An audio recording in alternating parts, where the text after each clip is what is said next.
Okay, people. So we have a new book adaptation, which has just hit Prime. All right, it is called The Hating Game.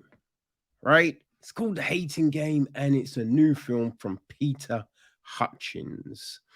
It is written by Christina Mengert, Mengert, Christina Mengert.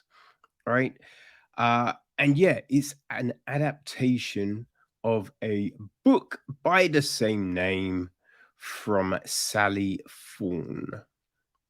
Okay, so it is produced by Claude Deafara, Brian Keedy, Bryce Deafara, Santosh Govingia, and Dan Reardon. Cinematography is Noah Greenberg. It's edited by Jason Nicholson. Music is handled by Spencer Hutchings. And our cast. Well, people, we have got Lucy Hale. That's one of the main characters. She's played by Lucy Hale plays Lucy Hutton. It's when you give the main character, the name of the person who's actually played. It always feels like did that person have problems remembering names? You know what I mean?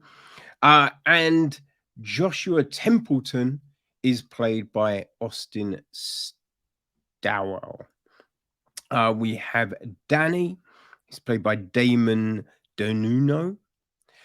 Helen, one of the co-CEOs, played by Sakina Jaffrey. And Bexley, the other CEO, is played by Corbin Bernstein. We have Julie, played by Yasha Jackson. Anthony, who is Joshua's dad. He's played by Sean Cullen. His wife, Elaine, is played by Nance Williamson. We also have Jeanette, played by Shona Tucker. Mac, played by Brock Urich. Carl, played by Robbie Johnson. Annabelle, played by Taina Azins. Patrick, played by Nicholas Barudi, and that's Joshua's brother. Jaff, played by David Ebert. Mindy, Catherine Boswell. Yeah, they're the main ones. Yeah, I'd say they're our main characters, essentially. Okay, so the gist of the film is this. As assistants to the co-CEOs of a publishing company, Lucy Hutton and Joshua Templeton sit across from each other every day, and they hate each other. Not dislike, not begrudgingly tolerate, hate. Lucy can't understand Joshua's joyless, uptight approach to his job and refusal to smile, which is in stark contrast to how bright clothes, quirkiness, and effusive people pleasing all traits that Lucy has. Trapped in a shared office 5 days a week, they become entrenched in an addictive, ridiculous, never ending game of one-upmanship. Lucy can't let Josh beat her at anything, especially when a huge new promotion to be managing director is up for grabs. They strike a deal that whoever does not get the promotion must quit.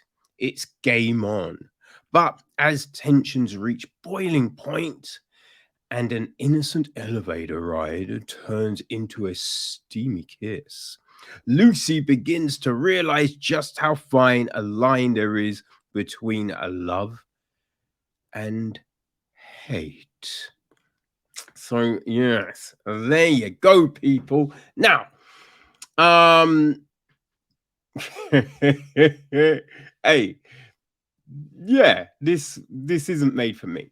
This film isn't made like I think when I read the little blurb on Prime, you know what I mean? It's like, oh, they embark on these, one up.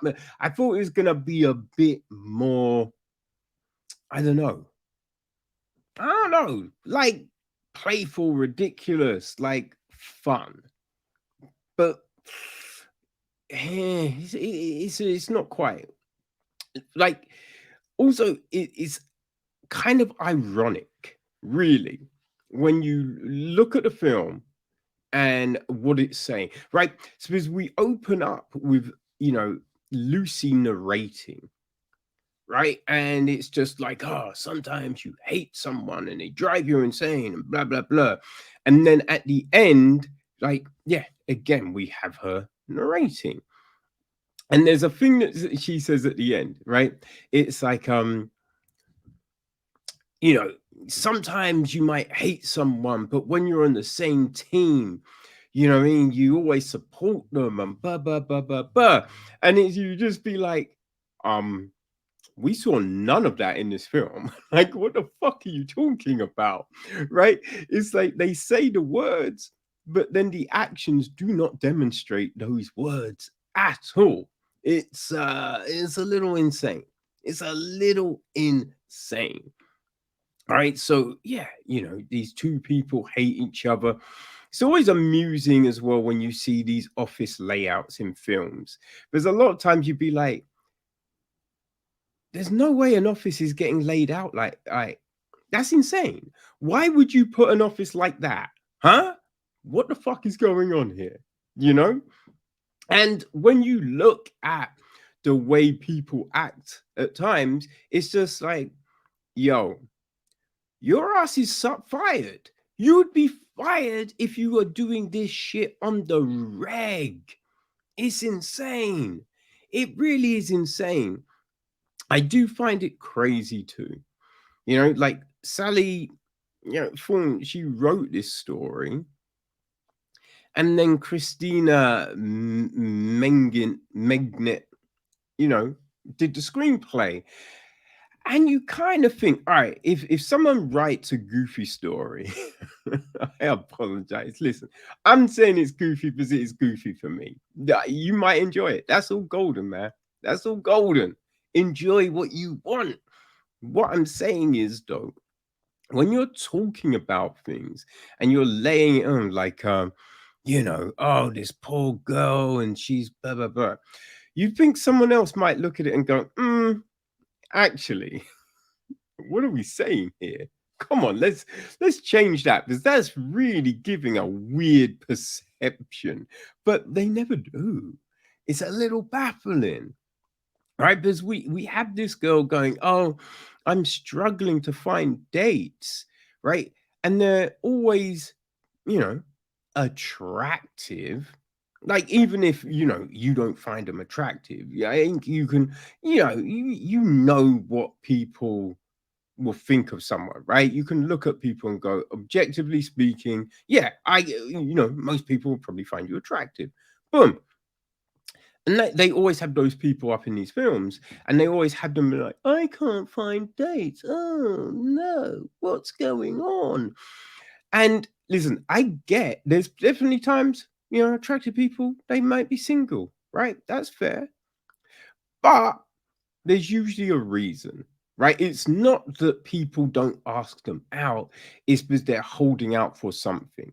So play it like that. But when you say, oh, no one's asking me, shut the fuck up, right? Let's not ask. That you can say, the people I like aren't answering me out, right? But what are we doing here with this nonsense? I love it when they try and play people as nerds, right? Try and play people as nerds, and they're like, oh, how can we make this person nerdy? oh, we'll give them, a dinosaur T-shirt, or oh, they read a certain book, they read Dickens when they were young, and you're just like, no, like, what are you doing? Hey, go to a school, right? Go into the playground, the play yard. You will see a fucking nerd, right? There is a difference between this Hollywood nerd and a real life fucking nerd. You know what I mean? That's the big thing.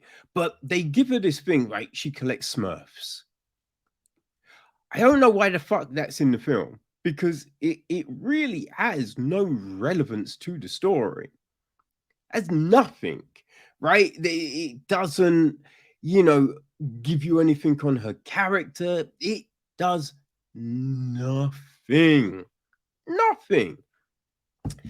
But we have these people and they read a lot.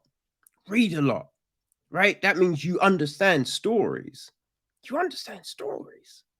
So, why the fuck are we having people reacting in certain ways, right? You hear a snippet of a conversation, it's just like, I can't believe that they lied to me. I thought they were. It'd be like, yo, if you've read, you understand.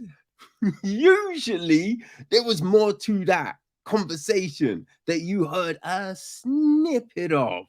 You know what I mean? It's just like, yo, you can't have a character who supposedly loves books, loves stories, and then have them act in a just dumb way. Doesn't work, because you look at it and be like, I thought you read. I thought you knew this shit. You know what I mean? Hey, listen, if you had them be like, oh, I love reading like technical breakdowns, right? I read scientific, transcripts all the time. Fine. But if you're saying they read fiction, all of that shit, then no. Like, no one's acting the way they fucking act, right? It's bizarre. It is fucking bizarre. It really is. The characters are pretty just archetypes. You know what I mean? There's nothing really original. No one's really got any depth. It's not to say the acting's bad. Like Corbin Bernstein does a great job of playing that dicky boss, right? And Sakina Jaffrey's the nice boss, and right, they play those roles well. But there is no depth to these people.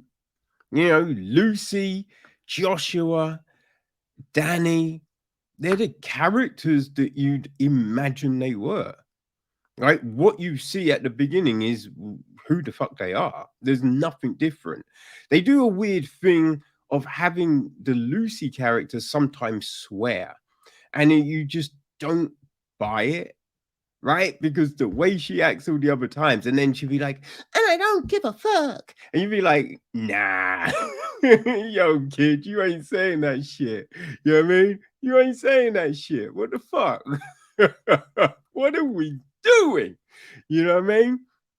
But yeah, it's I don't know, people. Listen, as I said, look, this ain't, it's not for me, but I will say this, right? If you are a fan of, Lucy Hale, she was in A Nice Girl Like You, right? If you like that, if you like Holiday, right? Love Hard, you know what I mean? Love Rosie, Can I Keep a Secret, Set It Up, just those type of films. If you love those type of films, then the Hating Game, yeah, that's all you, baby. That's all you. You will enjoy it. It speaks to your heart. It follows the beats of a typical rom-com, right? If you love a rom-com, this is your thing. right? It doesn't do anything crazy. It doesn't stir the pot. It's not trying to invent new things. Follows those beats. So if you want that in your life, then the hating game is probably your